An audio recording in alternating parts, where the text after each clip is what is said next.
आपकी कृपा से भव पार हो रहा है, करते हो तुम गुरुजी मेरा नाम हो रहा। अब मैं विजयी होकर आया हूं, मैंने रति को जीत लिया है। रति का मतलब होता है अंधेरा। रति को तुम्हारी भाषा में रजनी भी कह सकते हैं आप। रति जो अंधेरे में डालती है रति, वासना किस में डालती है? वासना में आदमी अंधा हो जाता है, अंधा। आगे का, पीछे का, दाएं का, बाएं का, जेल का, पुलिस का, किसी का भी ध्यान नहीं रखता। अंधा रतिगतम वेदम यथा श्रुति नाम। भाव भूल जाता है उसे, तन मन चित्त बुद्धि वो सब भूल जाता है, उसे कुछ याद नहीं रहता। विस्मृत हो जाता संसार से, धर्म से, ज्ञान से, परिणामों से वंचित। ऋषि कौन? जो मंथन कर ले मन का, मन के विकल्प को ढूंढ ले, खोज ले, मैं क्यों बर्बाद हो रहा हूं, मैं क्यों दुखी हो रहा हूं। जो इस निष्कर्ष को जान ले वो ऋषि बन जाता है। मेधा ऋतंबरा प्रज्ञा, जो चार बुद्धियों को प्रकट कर ले, प्रस्तुत कर ले, वो महर्षि बन जाता है। और जो मन के विषयों को जीत ले वो मुनि बन जाता है। समर्पित हो जाए भगवान के लिए वो संत बन जाता है। और जो सज्जन हो जाए व्यवहार के लिए वो साधु बन जाता है। और जो भैया सबको जीत ले वो मनुष्य बन जाता है। रति और कामदेव दोनों पति पत्नी हैं। जहां भी कामदेव को किसी का तप भंग करना है वहां देवता अपनी पत्नी रति को भेजते थे, जाओ। और नारद जी ने आज नारायण की कृपा से, शिव की कृपा से, ब्रह्मा जी की कृपा से मेरुगिरी पर्वत पर जाकर जो तप किया, उस तप के बल से आज नारद जी ने काम को वश में कर लिया और रति को विफल कर दिया। कामदेव की पत्नी पुष्पम कला वर्णम यथान सुगंध भूताम, बसंत ऋतु के सारी सुगंध को लेकर सज धज करके नारद जी के सामने पहुंची। पर नारद जी का कुछ नहीं बिगाड़ पाई। बसंता बन के गई। बसंता, बसंता का मतलब होता है बस में करने वाली, कीर्ति लेकर, तप लेकर गई। बसंत जो अंत कर दे किसका? विशंभराम प्रपन्नः। बसंत ऋतु सूखा का अंत कर देता है, जड़ता का अंत कर देता है। जैसे वसंत ऋतु आती है, जो पेड़ पौधे जड़ खड़े से, सूखे से, जिनके पत्तियां झड़ गई, जिनके फूल झड़ गए, उनमें फिर से रंग आने लगते हैं। बसंत माने बाहर आने लगती है। ऐसी बाहर लेकर, ऐसी सुगंध लेकर, ऐसे इत्र लेकर, ऐसी प्रमोदनी लेकर, ऐसी आकर्षण शक्ति लेकर पहुंची रति। पर नारद जी रति को भी फेल कर दिया नारद जी ने तप के कारण। कैसे तप किया? तो कहा ब्रह्मा विष्णु महेश ये तीनों के सामर्थ्य को लेके आए थे नारद जी। जैसे ही नारद जी ने तप कर लिया, तप करके नारद जी सफल हो गए और नारद जी ने काम पर विजय प्राप्त कर ली।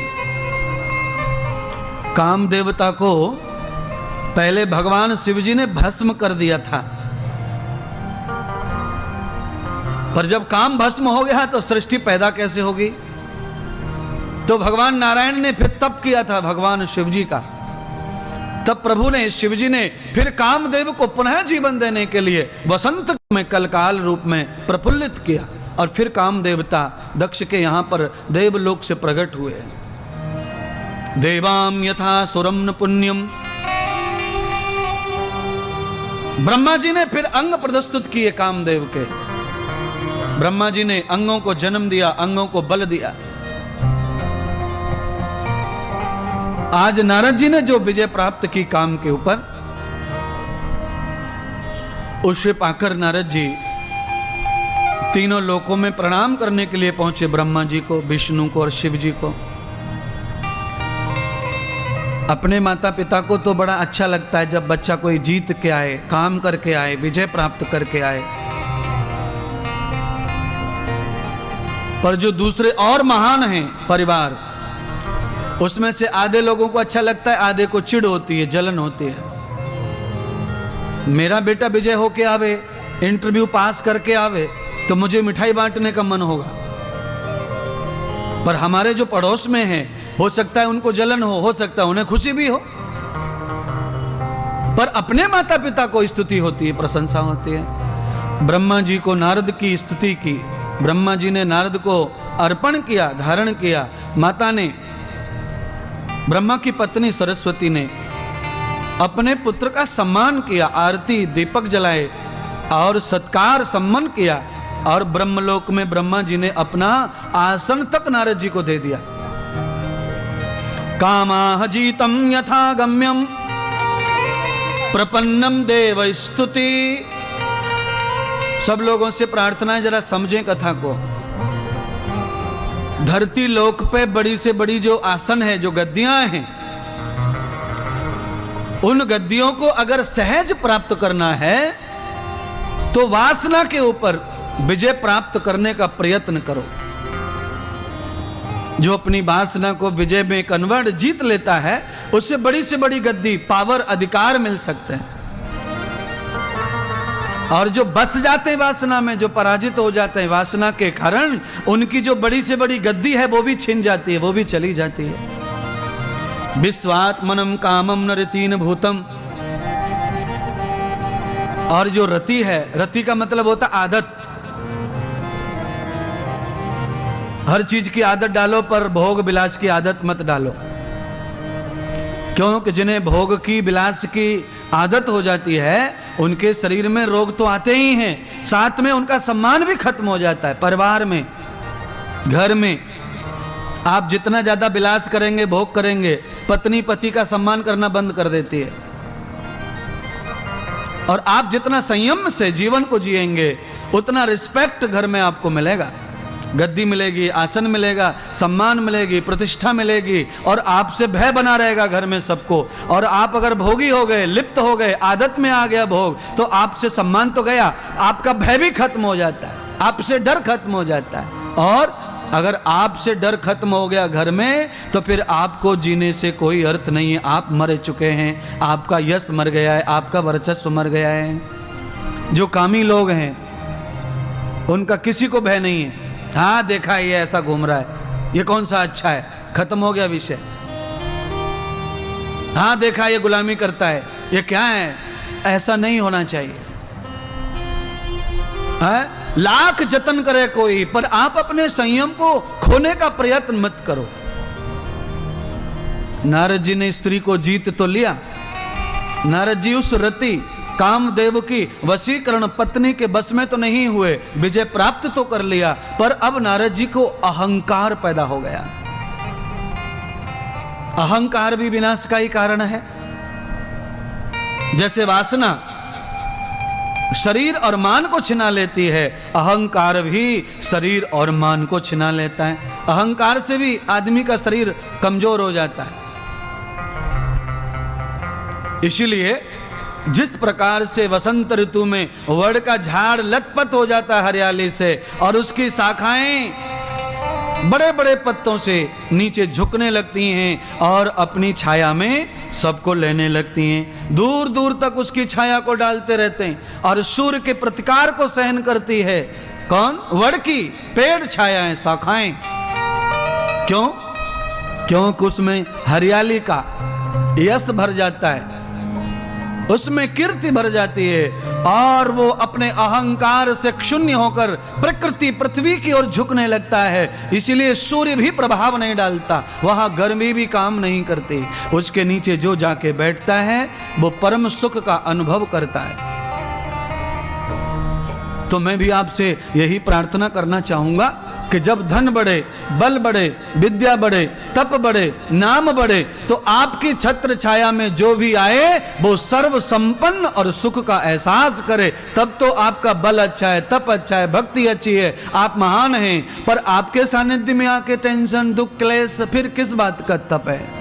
यही संत साधु को चाहिए। समगति भूतम यथाम मेदरूपम सर्वेषां विद्यां तद पदम योगम सुखम वर्धते यथा। अग्नि पे तापने से आदमी को क्या मिलता है? गर्मी। एसी के सामने बैठ के क्या मिलता है? ठंडक। नदी के किनारे क्या मिलता है? ठंडक। अग्नि के किनारे गर्मी। हाँ, जहां पर गुलाब की खेती हो रही है वहां मिलेगी गुलाब की खुशबू, और जहां मोगरा की खेती है वहां मोगरा की खुशबू। जहां अश्वगंधा की तो वहां अश्वगंधा की खुशबू। यथा प्रकृति नाम तथा रूपम सुगंधम यत्रम न समक्षम प्रवत्ति न रूपम च दर्शनम। जो जिसकी संगति वही रूप, वही यश, वही कीर्ति, और वही सब कुछ वही दिखेगा आपको।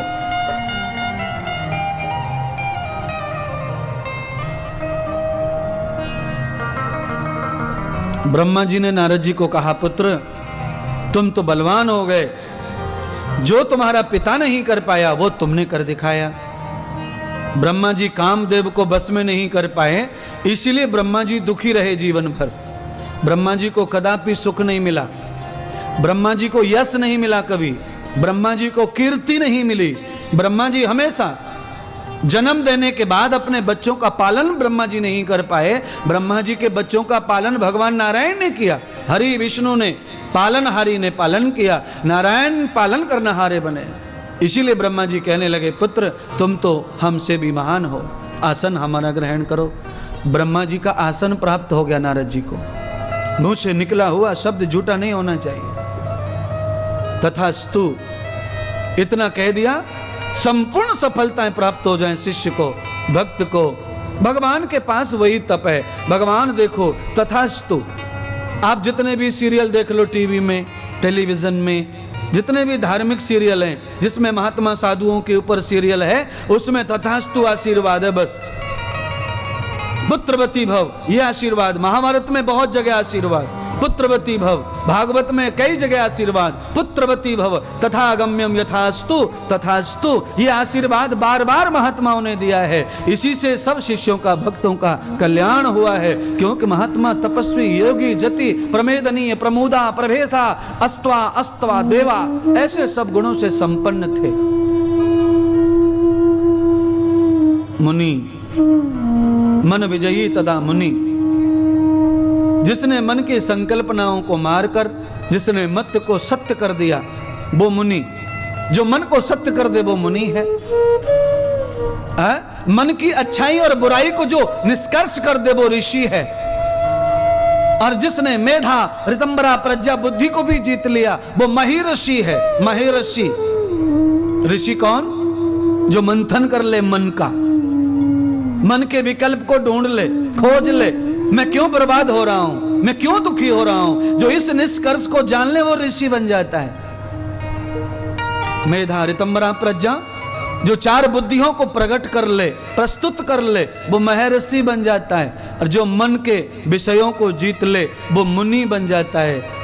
समर्पित हो जाए भगवान के लिए वो संत बन जाता है। और जो सज्जन हो जाए व्यवहार के लिए वो साधु बन जाता है। और जो भैया सबको जीत ले वो मनुष्य बन जाता है। तदम पुरुषम वेदहा मनुनाम, सबसे बड़ा मनुष्य है। साधु फाधु बहुत पीछे हैं, आपसे बड़ा कोई नहीं है, आप ही बड़े। इसीलिए तुलसीदास ने कहा, बड़े भाग्य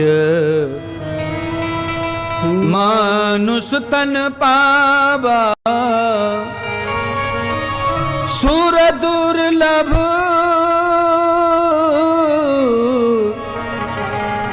सब ग्रंथन गावा।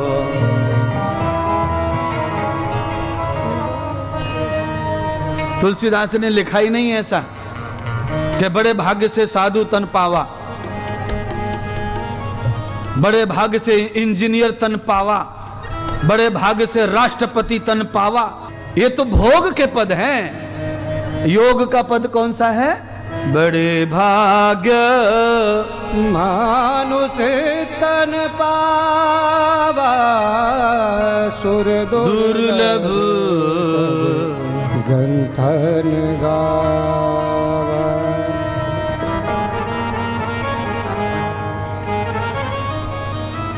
नारद जी मुनि बन के आ गए।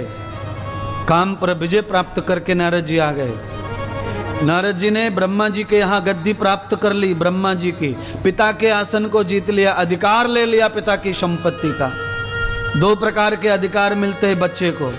एक अधिकार होता है स्वाभाविक, जो माँ बाप के मरने के बाद उसके हिस्से में आ जाता है। 4 एकड़ जमीन है, 2 बेटे, 2-2 एकड़ बांट लो, ये हो गया स्वाभाविक अधिकार। और एक होता है प्रमेद अधिकार, जो माता पिता से भी अधिक संपन्नता को धारण कर लेता है, उससे स्वभाव से ही माता पिता अपना सर्वस्व मान लेते हैं। ब्रह्मा जी ने अपने पुत्र को अपने आसन के लिए सर्वस्व मानकर आसन छोड़ दिया और कहा, पुत्र ये आसन तुम्हें शोभित है, मैं तो संसारी हूं। नारद जी अभिमान में आ गए, और नारद जी अभिमान में आए, कहां गए? प्रणाम करने कैलाश पर शिव जी के यहां। गम्यम पदम न केवलम यशो युमान कृत्वाम। भगवती उमा माता पार्वती उपवन में भ्रमण कर रही हैं और नारद जी को आगमन करते हुए देखा। नारद जी पहुंचे, माता पार्वती को प्रणाम किया और भगवान शिव जी के बारे में पूछा। मां, मैं भगवान शिव जी को बंधन करने आया हूं, उनकी कृपा से ही मैंने काम पर विजय प्राप्त की है। मेरी साधना, मेरा जो तप था वो सफल हो गया। अब मैं विजयी होकर आया हूं, मैंने रति को जीत लिया है। रति का मतलब होता है अंधेरा। रति को तुम्हारी भाषा में रजनी भी कह सकते हैं आप। रति जो अंधेरे में डालती है, रति वासना किस में डालती है? वासना में आदमी अंधा हो जाता है, अंधा। आगे का, पीछे का, दाएं का, बाएं का, जेल का, पुलिस का, किसी का भी ध्यान नहीं रखता। अंधा रतिगतम वेदम यथा श्रुतीनाम। भाव भूल जाता है उसे, तन मन चित्त बुद्धि वो सब भूल जाता है, उसे कुछ याद नहीं रहता। विस्मृत हो जाता संसार से, धर्म से, ज्ञान से, परिणामों से वंचित हो जाता है। अंधेरा, शून्य, जड़ता आ जाती है उसमें। जब भोग करता है तो जड़ हो जाता है उसका स्वरूप। मैंने उसे जीत लिया है मां। पार्वती दौड़ कर गई, आरती लेके आई और आरती सजाई पार्वती ने। नारद जी की आरती कर रही है पार्वती जी। सगतम द्वारे पदई पदई। याद रखना, जहां जहां महात्मा जा रहे हैं, जिस घर जा रहे हैं, दरवाजे पर पहले ही खड़ी हैं सुंदरियां आरती लेकर, रंगोली सजाकर, फूल डालकर, यजमान के साथ में। ये क्या है? ये तप है किसी का। जानना पहचान हमारा कोई रिश्ता नहीं है, पर हमें साधु के रूप में उन्हें घर बुलाना है तो उनको सम्मान देना है। ये साधु का अपना यश है, अपनी कीर्ति है, उसका ये अपना वर्चस्व है। जन्म कहां लिया, तप कहां किया, सम्मान कहां कहां कहां कहां मिल रहा है। ये क्या है? उसकी रति की विजय है, ये उसकी अंधेपन की विजय है। उसने अंधेरे को जीत रखा है, प्रकाश में जीता है। इसीलिए हर जगह, हर द्वार पर प्रकाश दीपक जला हुआ मिलता है स्वागत के लिए। संपुष्टम गति भूतम यथाम। आपके लिए भी आरती हो। एक एक बार आरती हुई होगी ज्यादा से ज्यादा आप लोगों की। दूल्हा बन के गए होंगे जब दुल्हन लेने, तब सासू ने आरती की होगी। आ गए दूल्हे राजा, घोड़े से उतार लो इनको। हैं? घोड़े से उतरते समय तो आरती सबकी होवे। उल्टे हाथ से आरती कर रहा, मैं सीधा हाथ लगा ही नहीं रहा। मुझे मालूम है झूठों की आरती कैसे करूं सही। हाँ, चलिए कोई बात नहीं है।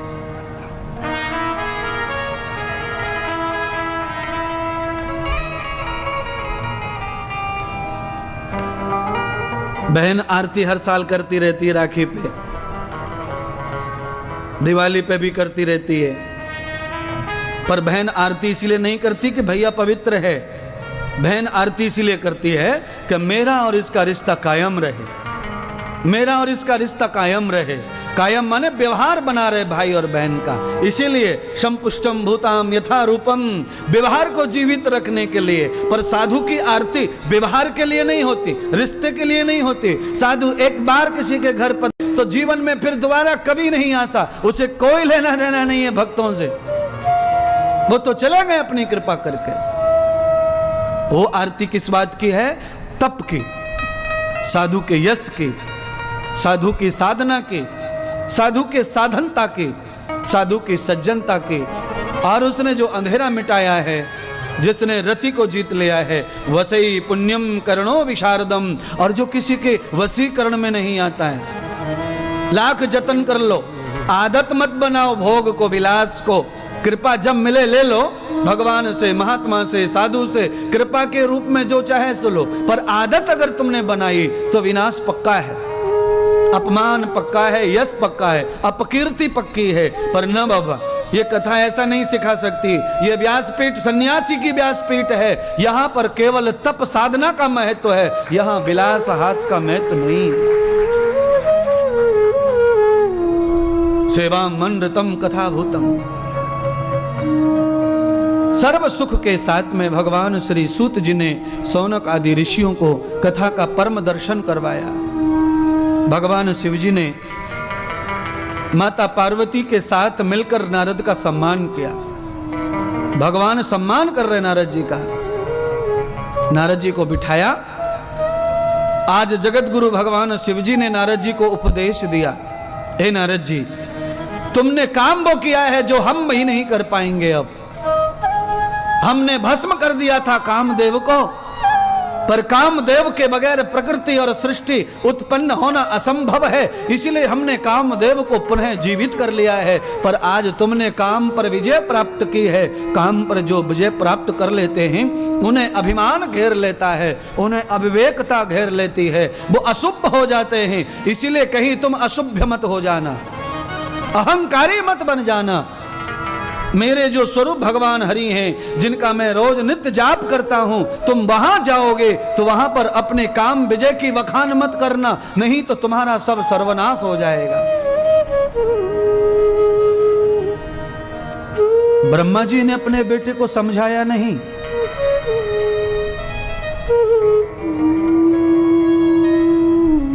क्योंकि माता पिता का यह अज्ञान होता है। किसी का बेटा कलेक्टर हो जाए तो उसके घर वाले सब कलेक्टर टाइप के हो जाते हैं। किसके घर में कोई वकील हो जाए ना, अच्छा वकील, तो उसकी बीबी वकील, उसकी बेटी वकील, उसका भाई वकील, उसका ताऊ वकील, उसका चाचा वकील, सब वकील टाइप के हो जाते। फिर वो डरते नहीं पूरे मोहल्ले में किसी से। किसी के घर में कोई नेता हो जाए, ठीक ठाक पुडारी हो जाए, तो मौसी मौसा तक घमंड आ जाता है।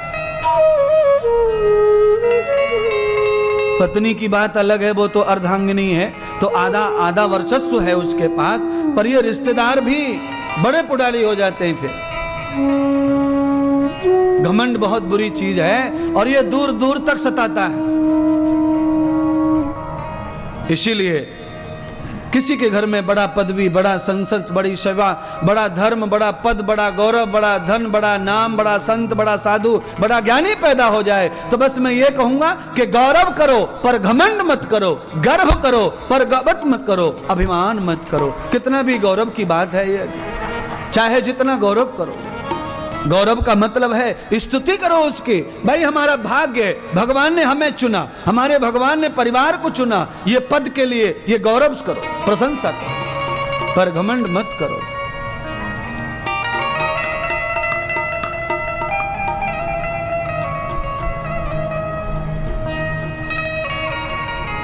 शंगति भूतम यथा रूप। भगवान शिवजी ने नारद जी को कहा, आओ बैठो यहां बगल में।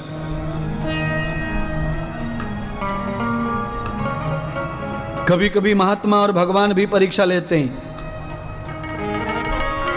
किसी बड़े भक्त को देखकर भगवान भी कहते हैं, आओ बगल में बैठो, कोई बात नहीं है। नहीं नहीं महाराज, नीचे बैठने दो, मेरा जगह यही है, मैं चाहे जितना बड़ा हुआ हूं पर आपके आशीष से बड़ा हुआ हूं, मुझे शिष्य ही रहने दो। नारद जी ने एक बार भी नहीं कहा। भगवान शिव ने कहा, आओ नारद बैठो, हमारी बराबर में बैठो। अब तुम हमारी बराबर के हो गए, क्योंकि तुम हमारे शिष्य थे, भक्त थे, पर तुमने काम को जीता है इसलिए तुम राम हो गए। आओ इधर बैठो, आप इधर बैठो। नारद जी जाकर बैठ गए।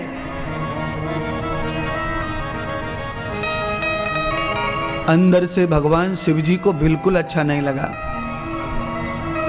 कभी कभी मैं भी कहता हूं, हमारी जहां बैठक है वहां सोफे पड़े रहते हैं, कोई बड़ा सेठ सा आता है तो मैं कहता हूं भाई बड़ी आदमी है, भाई सोफा पे बैठ लो।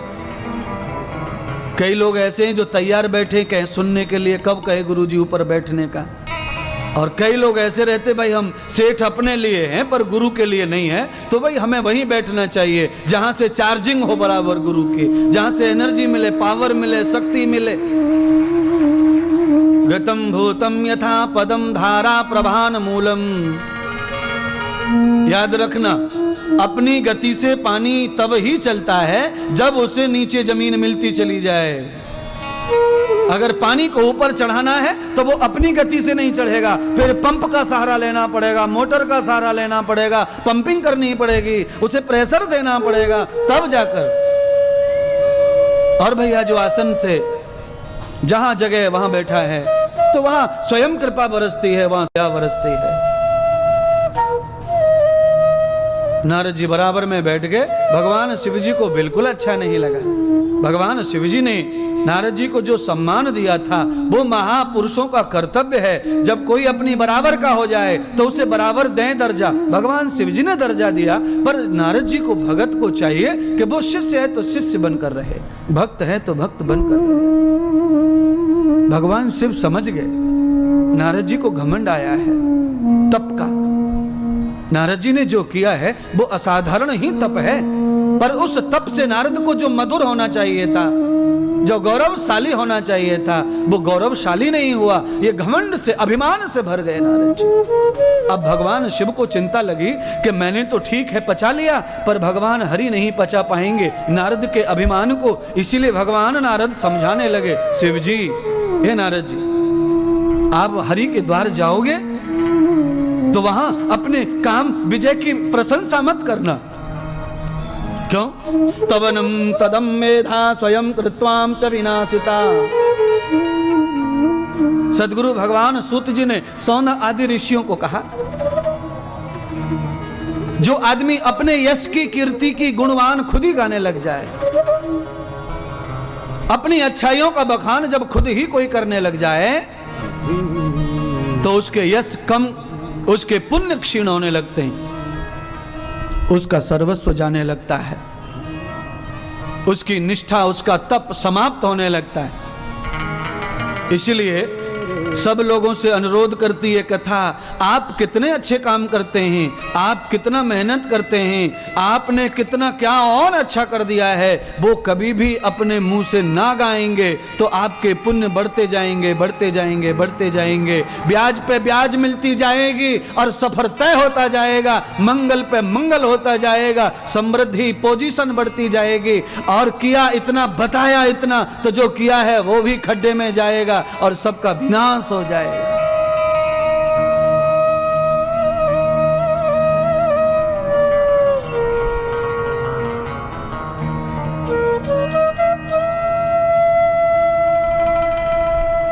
हमने किया क्या है जो हम कर रहे हैं?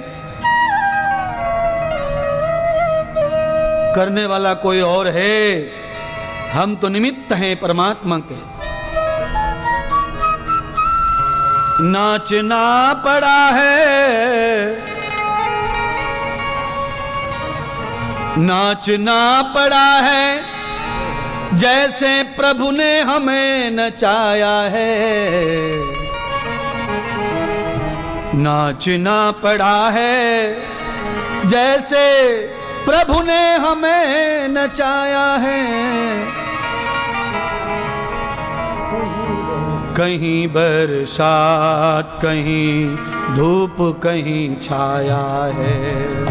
कहीं बरसात, कहीं धूप, कहीं छाया है। कहीं बरसात, कहीं धूप, कहीं छाया है। दुनिया बनाने वाले कैसी तेरी माया है। दुनिया बनाने वाले कैसी तेरी माया है। कहीं बरसात, कहीं धूप, कहीं छाया है। कहीं बरसात, कहीं धूप, कहीं छाया है। कहीं बरसात कहीं धूप कहीं छाया है।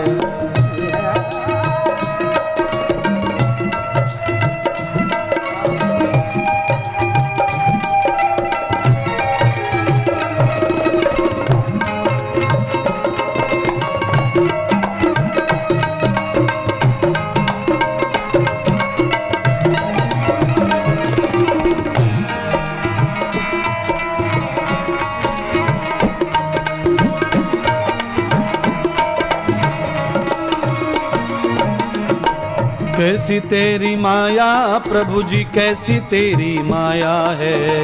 कैसी तेरी माया प्रभु जी, कैसी तेरी माया है। कहीं बरसात कहीं धूप कहीं छाया है। कहीं बरसात कहीं धूप कहीं छाया है। धूप कहीं छाया है, धूप कहीं छाया है। धूप कहीं छाया है, धूप कहीं छाया है। दुनिया बनाने वाले कैसी तेरी माया है। दुनिया बनाने वाले कैसी तेरी माया है। कहीं बरसात कहीं धूप कहीं छाया है। कहीं बरसात कहीं धूप कहीं छाया है।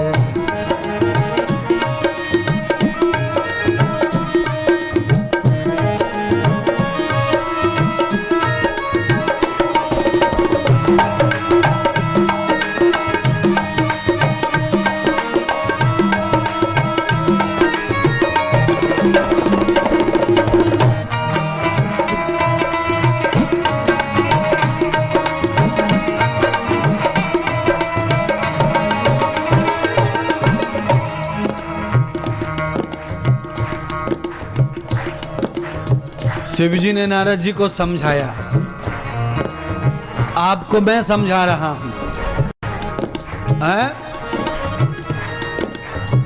अच्छे बुरे कर्मों की है पूंजी सबके साथ में।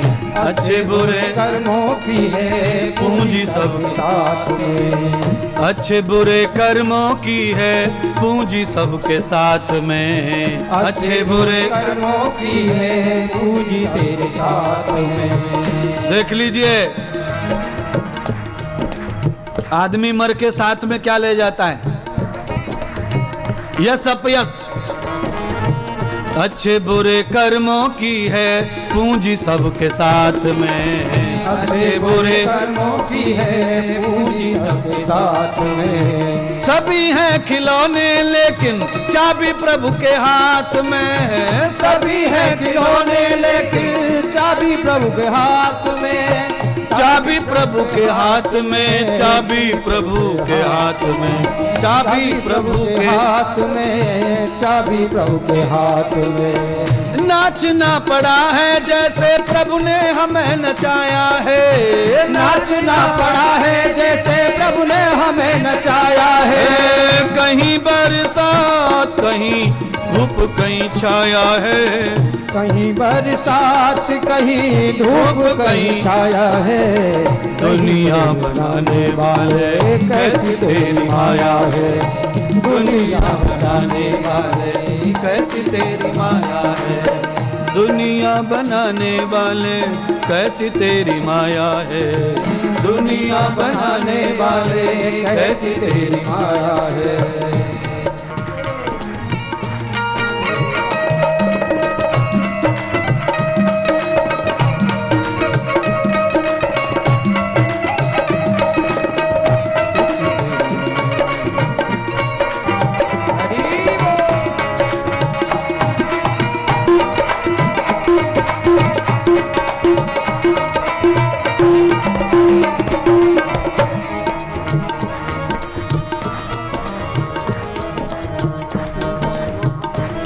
हाँ जी, कई लोग जन्म लेते हैं माँ के पेट में से, तब से गूंगे रहते हैं। कई लोग अंधे आते माँ के पेट में से। भगवान के पास आंख की कमी थोड़ी है।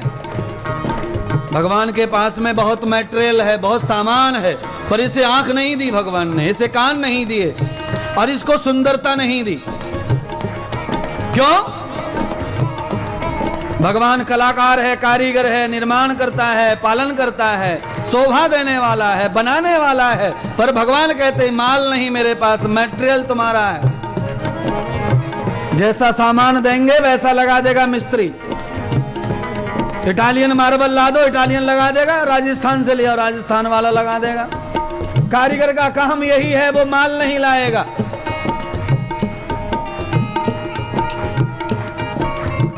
अच्छे बुरे कर्मों की है पूंजी सबके साथ में। अच्छे बुरे कर्मों की है पूंजी सबके साथ में। सभी हैं खिलौने लेकिन चाबी प्रभु के हाथ में। सभी हैं खिलौने लेकिन चाबी प्रभु के हाथ में। नाचना पड़ा है जैसे प्रभु ने हमें नचाया है। नाचना पड़ा है जैसे प्रभु ने हमें नचाया है। कहीं बरसात कहीं धूप कहीं छाया है। कहीं बरसात कहीं धूप कहीं छाया है। कहीं दुनिया बनाने वाले कैसी तेरी माया है। दुनिया बनाने वाले कैसी तेरी माया है। कहीं बरसात कहीं धूप कहीं छाया है। कहीं बरसात कहीं धूप कहीं छाया है। कहीं बरसात धूप कहीं छाया है। धूप कहीं छाया है। धूप कहीं छाया है। सभी हैं खिलौने लेकिन चाबी प्रभु के। ये तो मेरा भजन है।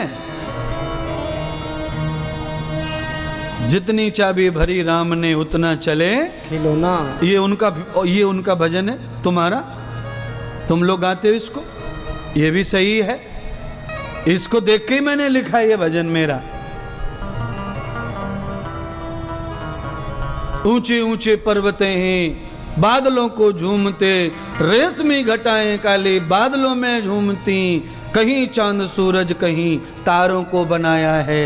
कहीं बरसात कहीं धूप कहीं छाया है। ये सब हेलोजन देखो तारों से कस दिए तब लटक रहे हैं, लाइट कर रहे हैं। तार खोला तो नीचे गिरेगा खोपड़ी पर भगवान का सूरज अभी तक नहीं गिरा। भगवान का चंद्रमा अभी तक नहीं गिरा। कहीं चांद सूरज कहीं तारों को लगाया है। दुनिया बनाने वाले कैसी तेरी माया है। कहीं बरसात कहीं धूप कहीं छाया है।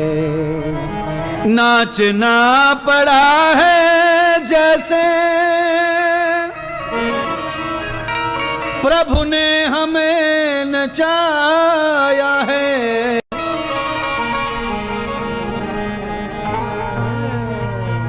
नारद जी ने अपने हाथ में सत्ता ले ली, पराजित होने का काम कर दिया। काम करो, चाबी लगाओ तिजोरी में, पैसा रखो, गिनो, हिसाब रखो डायरी में, पर अधिकार मत दिखाओ उसके ऊपर। क्यों? तुम्हारे दादाजी तुम्हारी आंखों के सामने खाली हाथ गए दुनिया से, तुम्हें तब भी अकल नहीं है। मौसाजी की 25 फैक्ट्री चल रही हैं, वो खाली हाथ चले गए, तब भी तुम्हें अक्ल नहीं आ रही है कि हमें भी छोड़कर ही जाना है। जितनी चाबी भरी राम ने उतना चले खिलौना।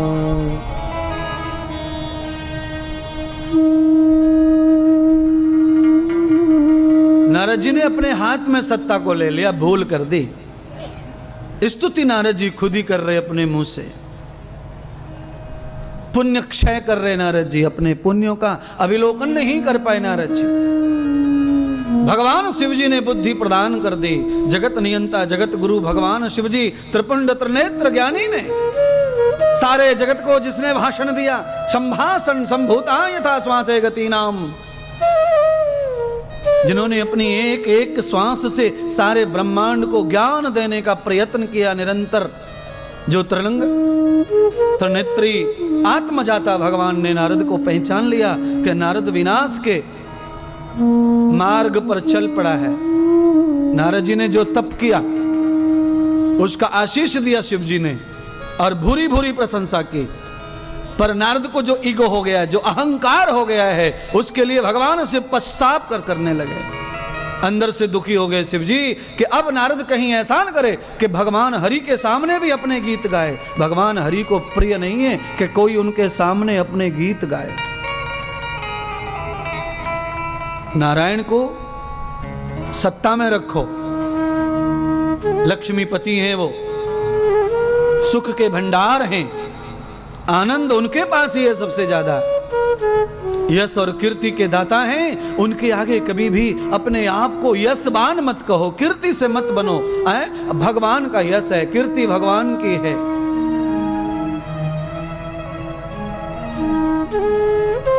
आप सब एक गीत गाते हैं हमेशा, मेरा गीत नहीं है वो, इसलिए मैं गाऊंगा नहीं उसे। करते हो तुम सवरिया मेरा नाम हो रहा है, आपकी कृपा से मेरा सब काम हो रहा है। पतवार के बिना ही मेरी नाव चल रही है, तूफान में चल रही है,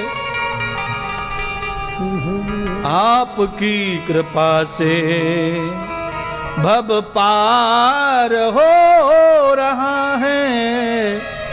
करते हो तुम गुरु जी मेरा नाम हो रहा है।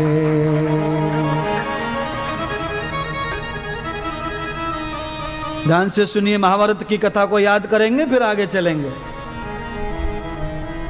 विश्वात्मनम फलश्रुतीनाम, अर्जुन ने कितने लोग मारे होंगे महाभारत में, और वो भी रिश्तेदार। दादाजी को मार दिया, भीष्म पितामह को, न जाने कितने मामाओं को, भतीजों को, पुण्यों को मारा। पर नारद जी कहते हैं अर्जुन को पाप नहीं लगा, इतनी हत्या करने के बाद भी अपराध नहीं लगा अर्जुन को। क्यों नहीं लगा?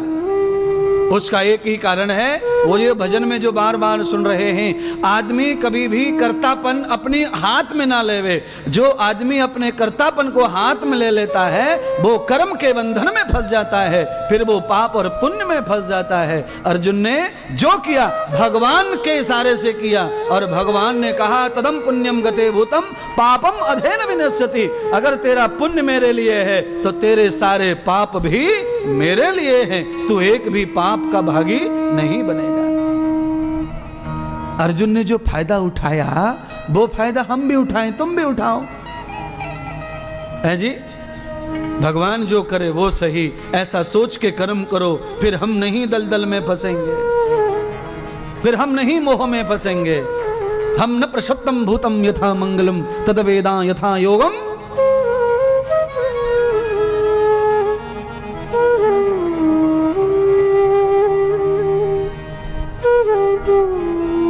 भगवान शिव जी ने नारद जी को आश्वस्त किया, समझाया। नारद जी चले गए नारायण के द्वार, लक्ष्मी के द्वार, वैकुंठ में। अभिवंदनम यथा बृहतान योगम। प्रातः काल है, सूर्य उदय हो रहा है, उषा काल। भगवान नारायण भगवती के साथ में भ्रमण कर रहे हैं और नारद जी को आते देखा। नारद जी ने ब्रह्म काल का, उषा काल का प्रणाम किया भगवती माता लक्ष्मी को और भगवान श्री नारायण को। लक्ष्मी माता दौड़ कर गई और आरती थाली लेकर आई। नारद जी का स्वागत किया गया है वैकुंठ में। तीनों लोकों में नारद का स्वागत हो रहा है।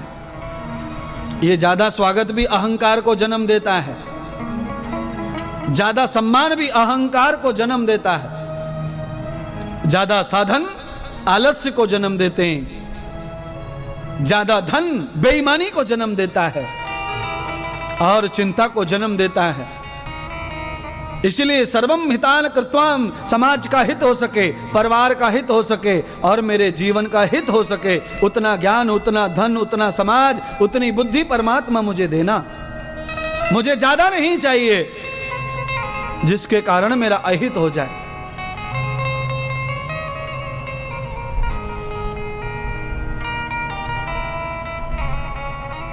ब्रह्मलोकम यथा मूलम कैलाशम सर्वर्धिताम यथा वैकुंठम समामूतम योगो वर्षितम यथा। तीनों लोकों में गए तो भगवान लक्ष्मी आसन लेकर गईं। आज माँ आसन डाल रही है। रोज नारद जी सेवा करते थे लक्ष्मी की, आज लक्ष्मी सेवा कर रही है। तप में ये बल होता है। जिस व्यक्ति ने तप कर लिया, जप कर लिया, वो जीत लेता अपने माता पिता को भी, अपने से बड़ों को भी। तप के कारण ही ये प्राप्ति होती है। मेरे दादाजी की उम्र के, मेरे पिताजी की उम्र के लोग मुझे प्रणाम करते हैं, इसीलिए नहीं करते कि मैं उनके बेटे जैसा हूं, इसीलिए नहीं करते कि मैं उनके बेटे की उम्र का हूं। ना ना ना, वो इसीलिए करते हैं मेरा तप ज्यादा है, मेरा बल बुद्धि ज्यादा है, मेरा यश कीर्ति ज्यादा है, मेरी साधुता ज्यादा है, मेरे पास संतता ज्यादा है, मेरे पास में ज्ञान ज्यादा है, मेरे पास में संयम ज्यादा है। ऐसा वो मानते हैं, इसीलिए मुझे प्रणाम करते हैं। यशा भूतम तदा रूपम योगम पुण्य विशारदम। गुण की पूजा है, शरीर की कोई पूजा नहीं है। मानवता की पूजा है, मानव की कोई पूजा नहीं है। इंसानियत की पूजा है, इंसान की कोई पूजा नहीं है। गुणातीतम गुणाभूतम यथा गुणा सर्वधाम। परमात्मा की पूजा मूर्ति बनाकर पत्थर के भगवान को भी हम क्यों पूज रहे हैं? क्योंकि वो गुणातीत है, उसमें गुणों का भंडार है। अरे उससे गुण प्रकट होते हैं। गुणातीत, गुणों से रहित है, सर्वगुण संपन्न है। विशारदम यथा गतिना।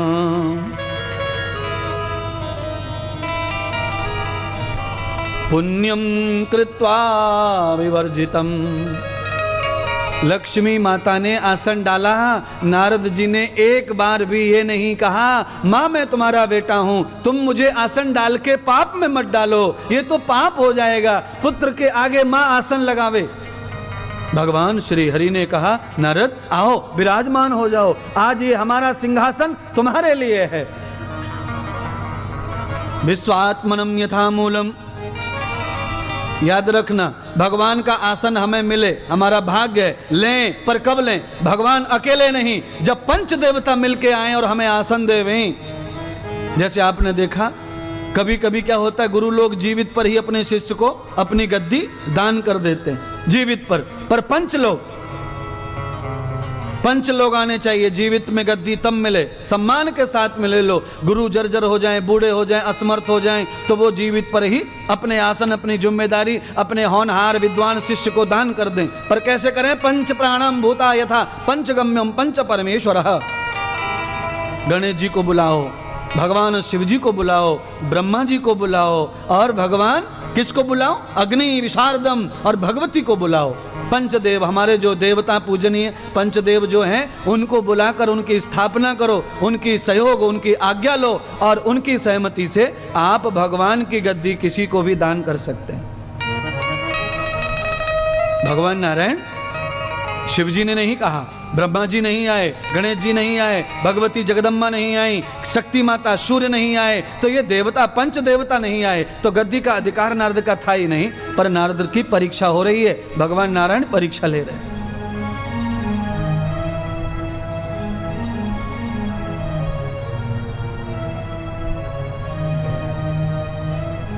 नारद जी बैठ गए, कैलाश में गए, परीक्षा हुई, फेल हो गए। अब भगवान शिव जी ने नारद जी को लाख बार समझा के भेजा, हे नारद, भगवान नारायण के आगे गलती मत करना और अपनी स्तुति मत करना। भगवान विष्णु पहले ही तुम्हारी स्तुति कर रहे हैं, तुमने इतना महान कार्य किया है। भगवान विष्णु ने नारद को देखा और स्तुति करने लगे, हे नारद, विश्वात्मनम यथाच साधनम।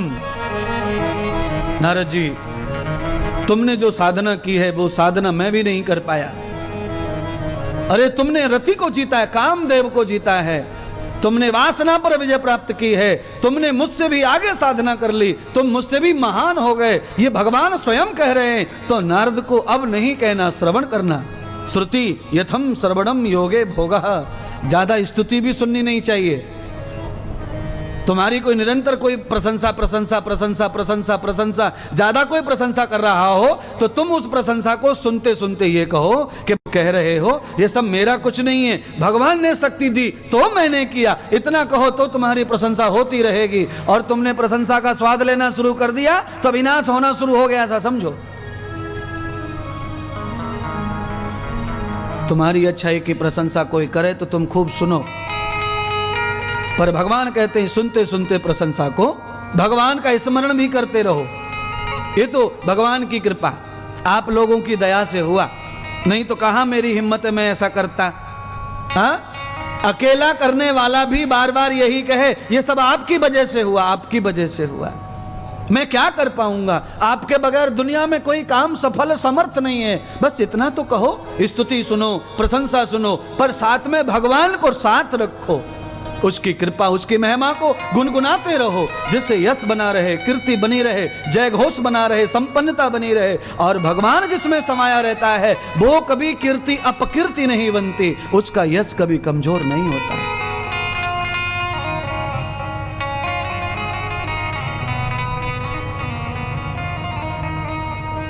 नारायण प्रशंसा कर रहे नारद की, सरस्वती ने की, पार्वती ने की, अब लक्ष्मी कर रही हैं। हे पुत्र, हे नारद, तुमने तो हरि से भी महान काम किया है। अरे तुम्हारे पिता भगवान नारायण नहीं कर पाए, भगवान ब्रह्मा नहीं कर पाए, वो विजय तुमने की है।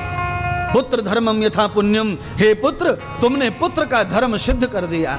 पुत्र वही धर्म पुत्र कहलाता है जो अपने माता पिता के अपूर्व कार्य को पूरा करता है। तुमने भगवान नारायण के कार्य को पूरा किया है, इसलिए तुम समर्थ भक्त हो भगवान के।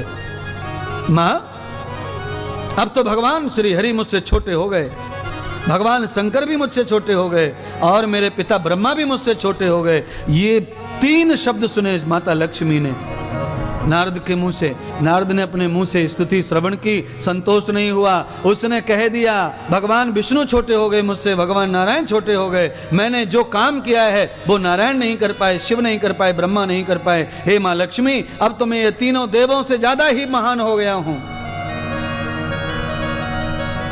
भगवान नारायण पचा गए, सहन नहीं कर पा रहे भगवान नारायण। हाँ जी, भगवान नारायण सहन नहीं कर पा रहे। अब भगवान को एहसास होने लगा कि नारद को अभिमान हो गया है, अब नारद का तप खत्म हो जाएगा, उसका जप चला जाएगा, नारद का यश चला जाएगा। अब नारद का मोह खत्म करना चाहिए।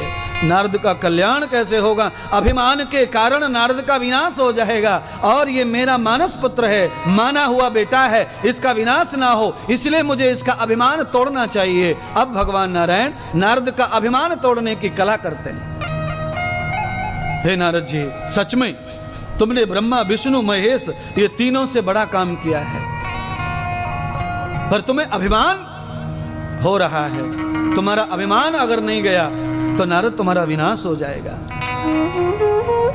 जिनकी कृपा से आदमी साधना करता है, तप करता है, उनकी कृपा उनके चरणों में ही साधना को रखना चाहिए। मेरा मानना ऐसा है, ये शास्त्र भी पुराण भी यही कह रहा है, ग्रंथ रामायण भी यही कह रहा है। वेदामृतम श्रुति योगम, शास्त्र आदमी को जीव को कर्मठ बनाते हैं, वो शास्त्र भी यही कहते हैं तू कर्मठ बन पर करतार मत बन। करतार को करतार रहने दे, तू कर्म करता बन, कर्मठ बन, नित्य बन, परिश्रमी बन, पर करतार मत बन। अगर तू करतार बनेगा तो करतार फिर कहां रहेगा, उसकी लीलाएं कौन करेगा?